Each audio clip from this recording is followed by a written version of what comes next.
reports of our departments, beginning with our warden. I have nothing to add to my report for the month of June unless you have any questions.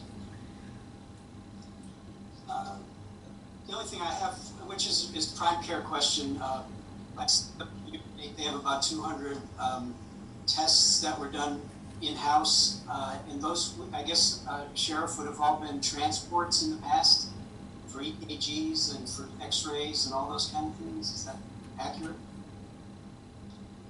Quite a few of them, I believe, were for transports that are required before we do the transport. Yeah, it just seems... We just had 9 individuals transferred to the state today, this morning. Oh, good. So that's moving along too. That's good. Slowly, but it is. Are you referring to just the total number of tests that have been taken, that have been given? Yes, year to date. I thought it looks like, about 200, and I thought, boy, that's a lot of transporting that we're saving if they would have had to go to a hospital or wherever. No, they just had a series of 77 done last week, and they accumulated tests that have been since April. So, Jamie, I'm sorry. I'm talking about EKGs, X-rays. Oh, I'm sorry. Routine things that prime care would have been, had transported, and it just seems like that's a nice savings, if I'm reading that correct.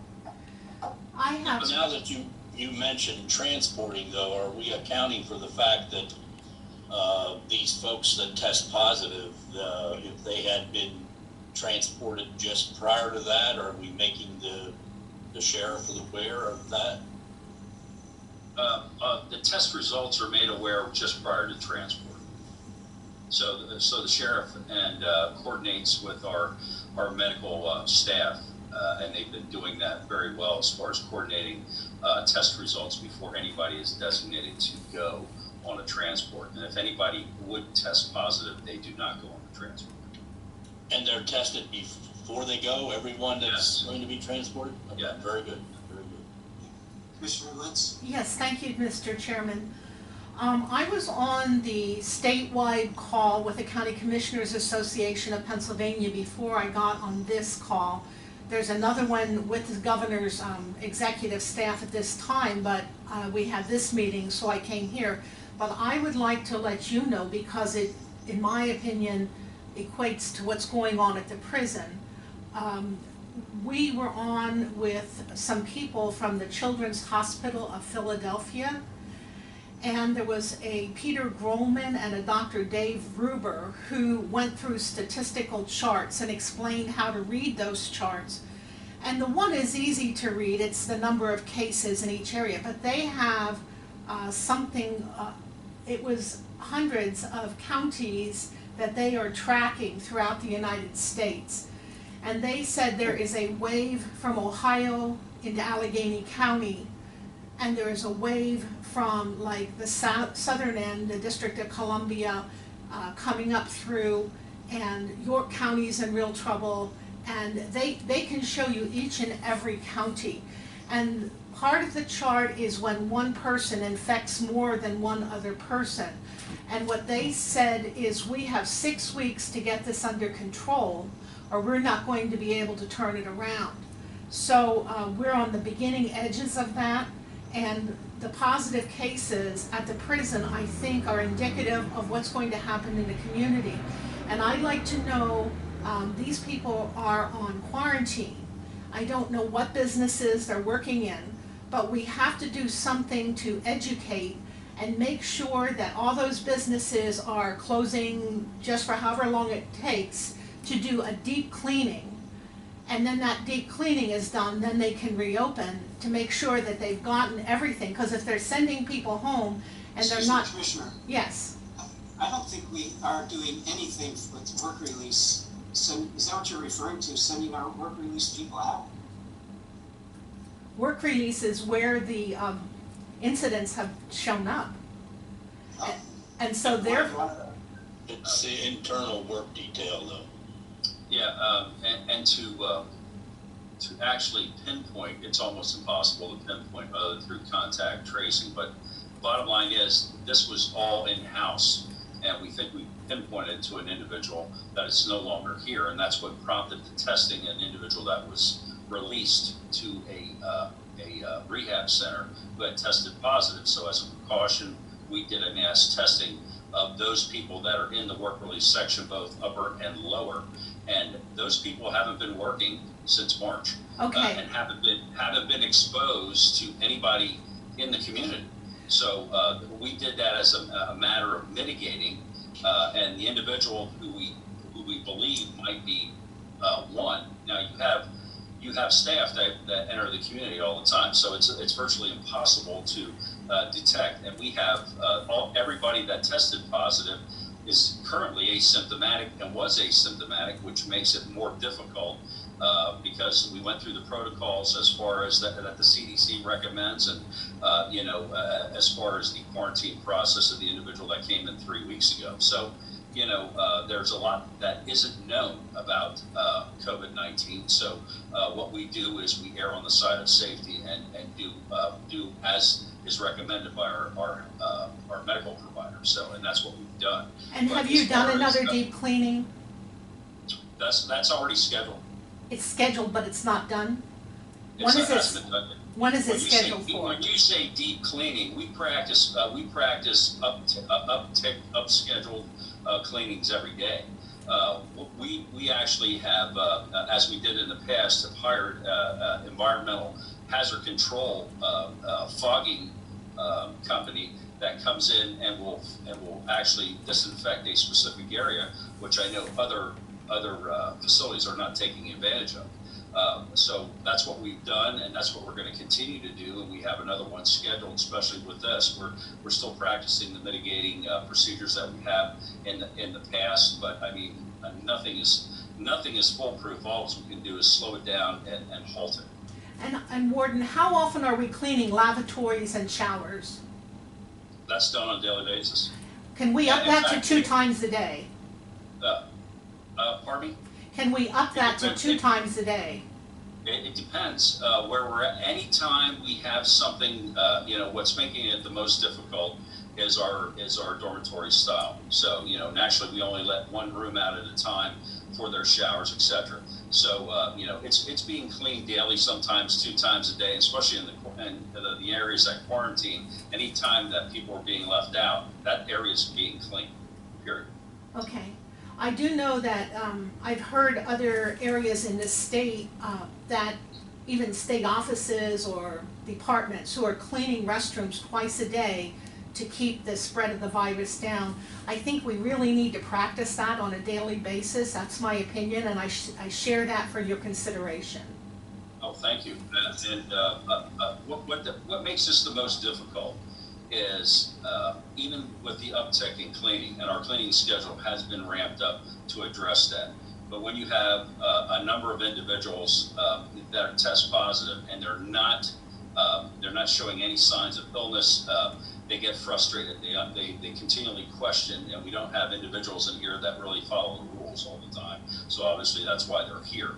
But at the end of the day, we have a rough time, assuring them, hey, after we actually go an extra 7 days as far as our quarantining process. CDC recommends 14 days. We go 21 days as per our healthcare provider. So I think we're doing what we need to do and try to mitigate it elsewhere. Unfortunately, it is just select to one area right now. Can you tell me, are the written results shared with the prisoners? If they're having a hard time believing and understanding why they have to be quarantined with the rest of the sick people, are they shown something in writing so that they understand that this is real and this is serious, and yes, they are a carrier? That would be up to the medical provider. Can you find out, please, if that's being done? I sure can. Thank you. Anything else for the warden? Mr. Chair, may I just sort of recap the answer to the original question? Sure. If businesses are being notified to shut down or deep clean, again, we do not have anyone from the outmate section going out to any jobs or any businesses. No one's moving out of the facility unless they're either released or they have to be taken to a medical appointment. Okay. That's correct. I'm glad to know that, because when I heard work release, I thought that they were still going out into the community. And I've heard other businesses who are having to send people home because they're finding more and more people who are coming down with the virus. And so I didn't know if our prisoners were out and bringing it back, or they were taking it out into the community. So it's good to know that they are in quarantine, and they have not been going out into the community for quite some time. As I said in previous meetings, the past 2 prison board meetings, the mantra for prime care, movement equals exposure. So we haven't had anybody go out since March on the work release program. We continue to have our outside visiting suspended for inmates, because we don't want them moving through the institution to visiting areas, and that will continue until this wave of exposure is over, as far as I'm concerned. Okay, thank you, that's wonderful. Any reports from any of the other deputies? Will the packet suffice? Any questions for anybody? I do see that Deputy Ott looks like he is on the call. He has nothing bad, I guess. Okay. Any questions for Deputy Ott? Not. Laura LeBeau's on the line as well. Anything from the floor? Laura has her hand up. Question. Laura LeBeau has her hand up. Laura LeBeau has a question. Okay. Bring her in.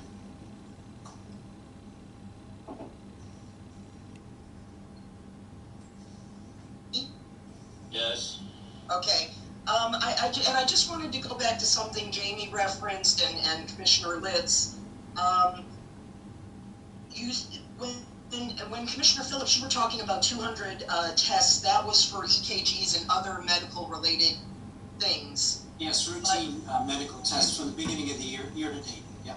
Right, and when Sheriff Klingler was answering the question related to transports, were you relating at that point about if there was an inmate that had a test for COVID, that information is made known to the transport deputy before they're moved? Is that? I was just asking if that would relate to savings from the sheriff's office and safety issues of having to transport people 200 times for tests that we don't do because we're doing them in-house now. Because right. Yeah, it was unrelated to COVID. Okay, but if I may ask, if an inmate did have to go to Good Samaritan or Hershey or wherever, and they needed to be transported by a deputy, would those deputies be made aware of their COVID status, obviously prior to transport? And then what sort of, if there was an inmate with a positive COVID test, what sort of PPE or what sort of precautions would be exercised in terms of safeguarding the people? Warden, I'll let you speak to that. I believe Laura LeBeau is referring to when the transport is made to the hospital. I believe that would be your staff there. That's correct. Well, if it's of an emergency nature, obviously, and we know that, we will inform the healthcare provider, being the GSH or the Hershey Med Center, whoever the provider is, and as we practice universal precautions. Every officer that's on duty right now that has contact with inmates utilizes PPEs, gloves, masks, the entire, and if in fact, they're checking units that are quarantined, it's required no matter where the contact is, and even with other staff members. So correctional staff have the PPEs on from the beginning of their shift to the end of the shift, regardless of who they have contact with.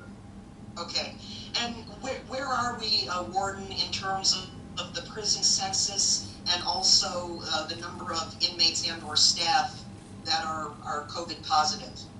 Right now we have 272 inmates, and right now we have 35 inmates that are positive, and they're all together in a unit in work release lower. And no medical staff or anybody else? No employees or medical staff that I know of. I can't speak for Prime Care, but they usually inform us. but nobody is positive for COVID in the staff that we know of right now. And Warden, all are asymptomatic, is that correct? Yeah, that's correct. All 35 of the inmates are asymptomatic. And did I understand correctly that the last time that we had sort of a little bit of an outbreak, it was related to one inmate was sort of the genesis of it? Is that what you were saying? I can't say that for sure, Laura. I really, I mean, because it's so highly contagious, for me to pinpoint it on one source, specific source, I think that would be unfair because of staff. They could be asymptomatic, and if they're asymptomatic and coming in, they could have brought it in and having contact with inmates. I mean, it's being as contagious as it is. It only takes one time, and to pin it on exactly one inmate or a group of inmates that come in at a particular time, I don't think that would be an accurate statement on my part. Okay. All right. Thank you, Warden. You're welcome. Can I just elaborate a little bit on some is the way things happen in the jail that might answer that question a little better. And I'll refer back to what Commissioner Phillips asked originally, was about appointments such as EKGs and some specialized things that we would have prior to contracting with Prime Care would have sent outside. With Prime Care, we have most things in-house. And if an inmate is COVID positive, correct me if I'm wrong, but the only reason they would be transported off-site would be if they need to be hospitalized for COVID, beyond something the medical provider can handle.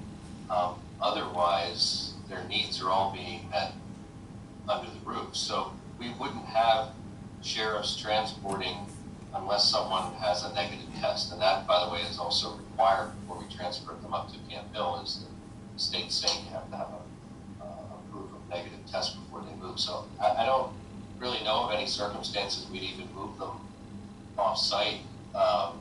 Even, there wouldn't be a doctor appointment. The doctor's office wouldn't want to see them with COVID positive, and any other medical needs would be internal. Is that fair? That's accurate, because and at the end of the day, we have nearly half the population we had 5 months ago, and so naturally the probability of those medical situations are going to be greatly reduced. So anything our staff can handle here, meaning the medical staff, they're going to handle, but those things that are of a non-emergent nature are going to be handled in-house. And the emergency and the hospital trips where our medical staff can't deal with it. Obviously, they need to go to the hospital. But routine examinations of that nature, whatever, obviously are being done inside.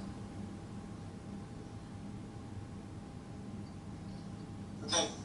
If nothing else, is there anything else from the floor? Laura has another question. Laura, you're muted.